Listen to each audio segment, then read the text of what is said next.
안녕하십니까. 자, 오늘은 지난번에 우리가 백두산 했잖아요. 백두산이라는 데가 여기였고, 흥안령 산맥, 백두산, 장백산 전부 다 같은 말이고 여기였다고 얘기를 했잖아요. 그래서 여기를 중심으로 이제 공부를 하는데, 오늘은 이제 지명보다는 민족이 어디 있었나. 근데 우리가 알기로는 고조선을 이루고 있었던 민족이 누구였는지는 정확하게는 나오지는 않지만, 그래도 그때 당시에 그쪽 백두산을 중심으로 구성했었던 족속들이 뭐가 있었나를 한두 개 정도는 고찰을 하면서 그 고조선의 영역이 어디였었는가를 한번 보는 시간을 갖겠습니다. 우선 이제 고조선이라고 하는 거를 어원이 어떻게 되나 이런 거를 이제 보면은 일단은 국사 편찬위원회에서 우리 역사넷이라는데 이제 게재해 놓은 게 있거든요. 거기에 보면은 이제 고조선의 어원이 나와요. 그래서 이거는 이제 여러분들이 국사편찬위원회가 만들어 놓은 인터넷 사이트 우리 역사넷이라는 데 들어가서 보시면은 이 부분이 나오거든요. 그래서 이제 안에서 봤었을 때 고조선이라고 그러는 거가 명칭이 어떻게 나왔나 하는 거를 처음에 설명을 하는데, 일단 한번 읽어보죠. 조선이라는 명칭이 발견되는 이른 시기의 중국 측 문헌 자료로는 관자, 이거는 이제 관자 23권에 계도라는 데 나오는 게 한 번 있고, 그 다음에 사기에도 이제 조선이라는 부분이 나오고, 산해경에도 산해경 12권에 해내 북경하고 18권에 해내경이 나와요. 그래서 이제 그 부분이 우리 조선이라고 쓰는 명칭이 최초로 언급된 서적이라고 보면 될 수 있고요. 그래서 이제 그 부분이 나오고, 또 우리 역사서라고 하는 쪽에서는 삼국유사에 단군조선을 가리켜 국호로 사용하는데 현존 자료로서는 가장 먼저 나온 자료라고 이렇게 설명하고 있거든요. 그 다음에 이제 그 뒤로 가면서 제왕운기, 이승유의 제왕운기에도 뭐 전조선, 후조선이라고 표현은 됐지만 조선이라는 말이 언급되고 있어요. 그리고 이제 강단에서 이제 고조선이라고 하는 걸 한반도 지도를 놓고서 설명을 또 하고 있거든요. 그래서 이제 고조선의 지역을 한반도 백두산에다 맞춰놓고, 여기를 고조선의 영역이라고 그러고 비파형 동거민이 뭐냐 해가지고 그림은 여러 개 그려놓거든요. 근데 이제 이것도 이제 우리 대륙조선사 입장에서 어디인가를 이제 고증해 나가는 과정을 거쳐야 될 것 같고, 그 밑에 조그만 그림으로 봤었을 때 부여, 고구려, 옥조, 동해, 진안, 마한, 변한 이렇게 해가지고 또 다른 그림으로다가 이제 이 사람들이 표현을 해놨어요. 그래서 이제 지역을 전부 다 이제 한반도에 맞춰놓은 어원으로다가 얘기를 하고 있죠. 그리고 이제 우리 역사넷에서 또 이렇게 보면은 우리 민족의 기원과 삶의 터전 이렇게 하면서 설명을 해놓고 있는데, 이게 이제 한반도를 설명해 놓은 거죠. 우리나라 사람들이 살기 시작한 곳은 뭐 구석계 시대였고, 추운 빙기를 거쳤고, 뭐 간빙기를 거쳐가지고 지금 현재의 땅이 됐다 이렇게 하면서 얘기를 하는데, 그러면서 구석기 유적지를 상원 검은모루동굴, 뭐 전국 연천리, 그 다음에 제천의 전말동굴, 공주 석장리 유적이 뭐 해가지고 다 유적이라고 그러는 걸 발견해 놓고서 이게 구석기 시대였고 이렇게 설명을 해주고 있어요. 근데 여기서 이제 또 중요한 거는 민족 관련된 거는 그렇게 많이 표현은 안 해놨는데, 우리 민족은 황색 피부, 검은색 머리 등 신체적인 특징을 지녔고, 인종적으로는 몽골 인종에 속하고 어족으로는 터키어족, 퉁구스어족, 몽고로와 함께 알타이어족에 속한다 하면서 뭐 우리 민족은 남방계보다는 북방계와 관련이 있다고 설명해놨어요. 이게 국사편찬위원회에서 설명하면서 교육과정을 지금까지 7차 교육과정으로 해놓고도 중학교 국사지도에 설명해 놓은 그림입니다. 근데 이게 이제 한반도에 맞추다 보니까 이렇게 해놨는데 이게 엉터리라고 하는 거를 이제 하나씩 고정해 나가면서 보시죠.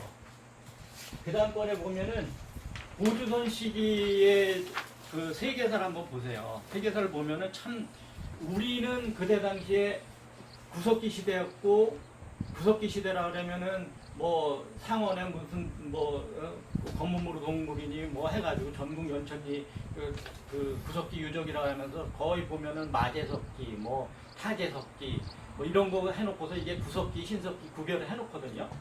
근데 이제 고조선 시기의 세계를 한번 이렇게 보면은 참 재미있는 게 우리가 알고 있는 이집트의 피라미드 한번 보세요. 이 피라미드라는 거 인터넷 들어가서 보면은 제일 오래된 거 가장 최초의 피라미드는 기원전 2630년에서 2611년에 있는 기자 피라미드라고 얘기를 하거든요. 근데 그 피라미드의 연대를 지금서부터 역으로 하면은 거의 4000년에서 4500년 정도 된다고요. 그러면 우리 5000년 역사로 봤었을 때 없어진 3000년 역사 안에 들어가는 건데, 이 사람들은 이렇게 정교한 피라미드를 일반 사람들이 그냥 옮기기도 힘든 거를 사막 위에다가 돌로다가 만들어 갖고 그 피라미드를 만들어 놨거든요. 그런데 우리는 그때 당시에 돌 갈아 가지고 짐승 잡아먹고 있었다고요? 이게 말이 되는 얘기예요? 그래서 이제 한번 옆으로 보세요. 지금 보면은 우리 이제 이 시기가 대충 보면은 고조선, 단군조선이라는 데가 BC 2333년이니까 거의 비슷한 시기예요. 근데 이제 최근에 유적을 이렇게 발견하면서 여기에서 새로운 게 나왔었죠. 요하문명이라고 하면서 요하문명에서 나온 것 중에서 여러 가지 유적이 나왔는데, 지금은 이제 이거를 적어도 8600년, 지금보다 8600년 전에 이런 유물을 제작을 했다고 그러거든요.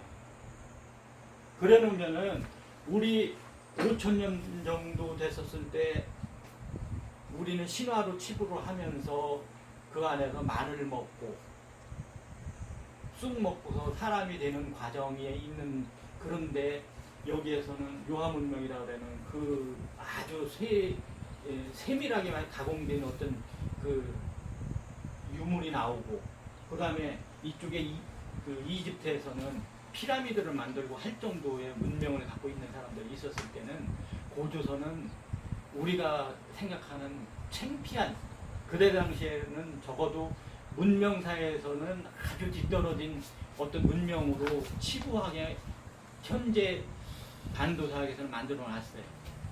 이거를 감안을 하면서 다음 그림을 보시죠.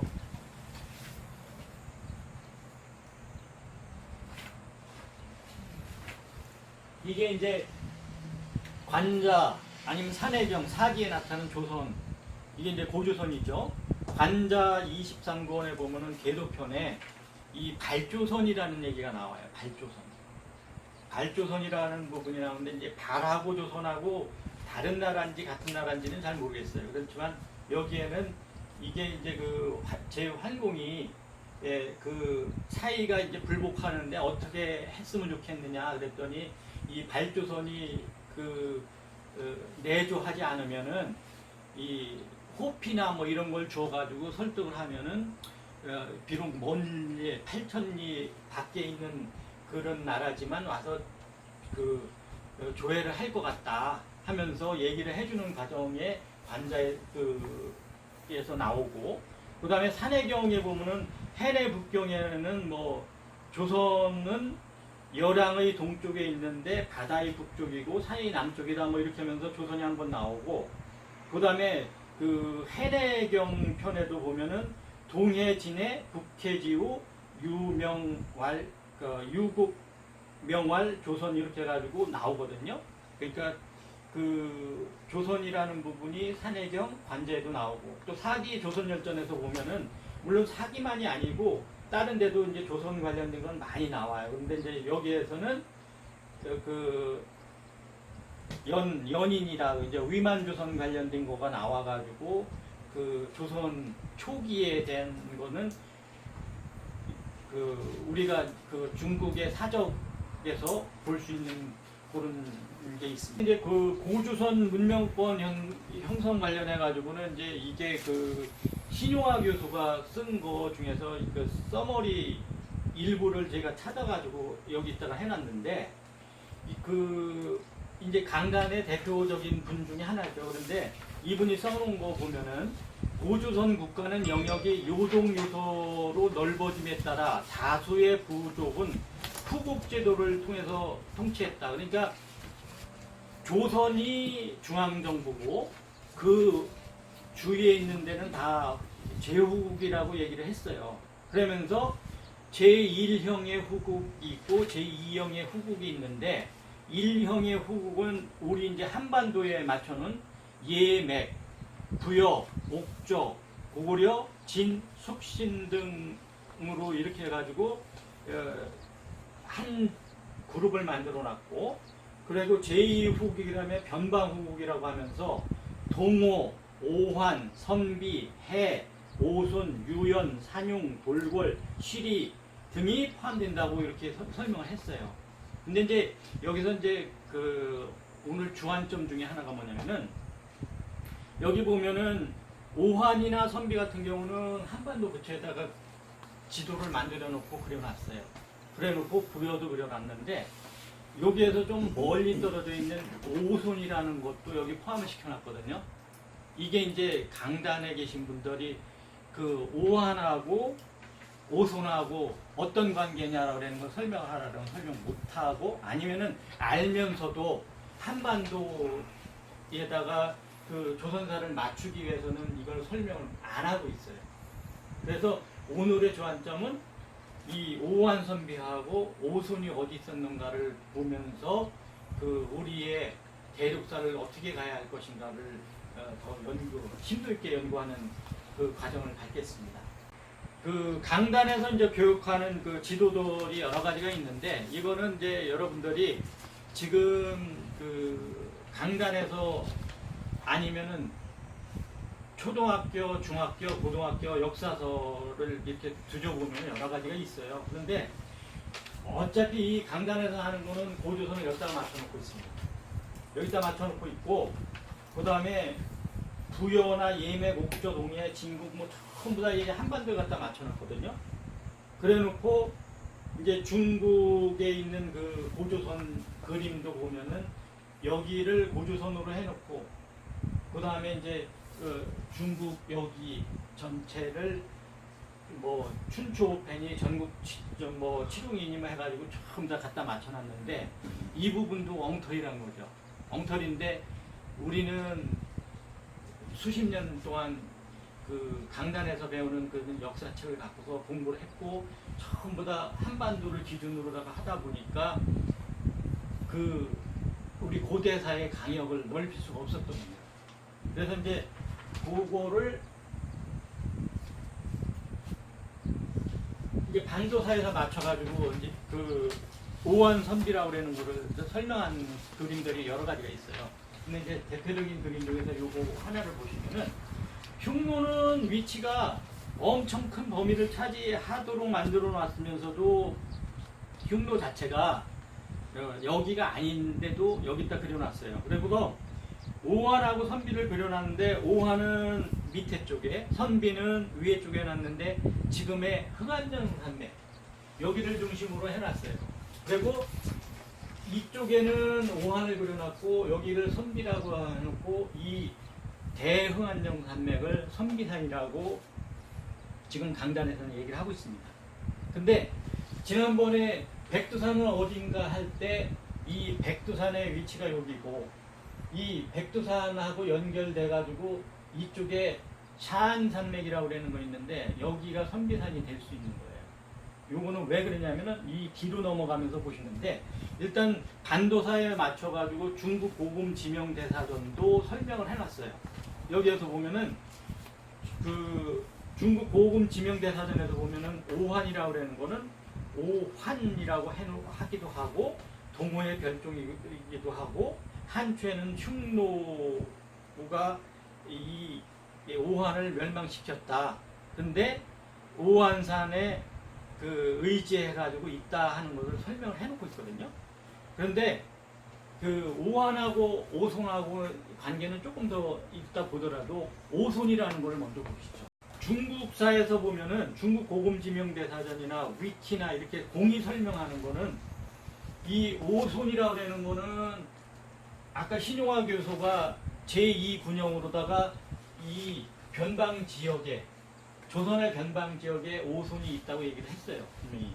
근데 위키나 중국사에서 보면은 오손이라고 하는 지역은 여기를 벗어나질 않았어요.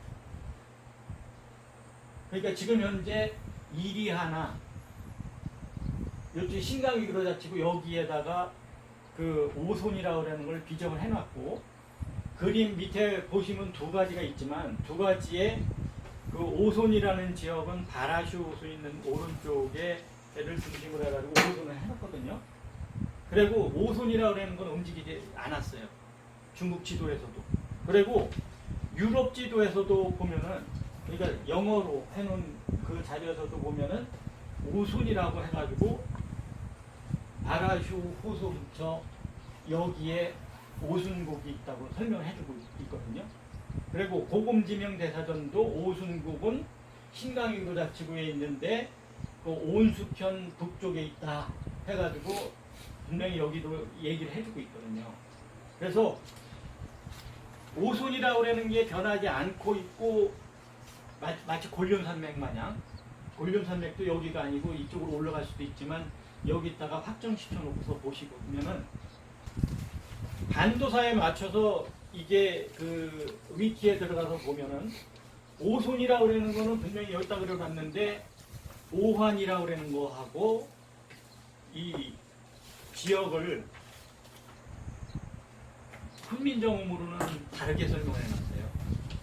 훈민정음의 위키에서 보면은 오손이라고 그러는 건 인도계고 이쪽에 있다고 설명을 하면서도 그 지도에 보면은 여기에 오환하고 선비는 한반도 근처에다가 해놨다고요. 흥한정 산맥에다가 따로 해놨죠. 박시호라는 사람이 심정고 이전에 제가 그 연행사신 가는 길 해가지고 한번 강의를 해드린 적이 있었는데 박시호라는 사람이 쓴 심정고에 보면은 심정고는 고전 번역원에 들어가가지고 보면 연행궁 선집 안에 있습니다. 근데 이제 그 여기에 보면은 조조가 오환이 아니고 오손을 공격을 하는데 길을 잃었어요. 그래가지고 그 밑에 있는 장교가 이 오환을 치려면은 어디로 가가지고 치면 됩니다 해가지고 얘기를 해준 게 뭐냐면 백룡태라는 데예요.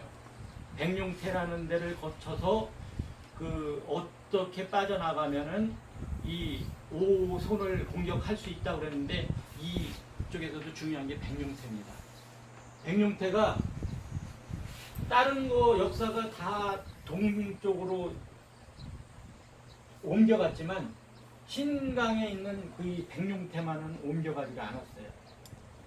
그래서 오손도 여기 있고 백룡태라는 데도 신강이 그러자치고 지금 말하면 선선 지역인데요. 선선 지역인데 이거하고 옮겨가지 않았기 때문에 이거는 고정시켜 놓고 보시면은 우리가 오손하고 오환하고 선비의 위치가 어딘가를 알 수 있는 실마리가 나와요.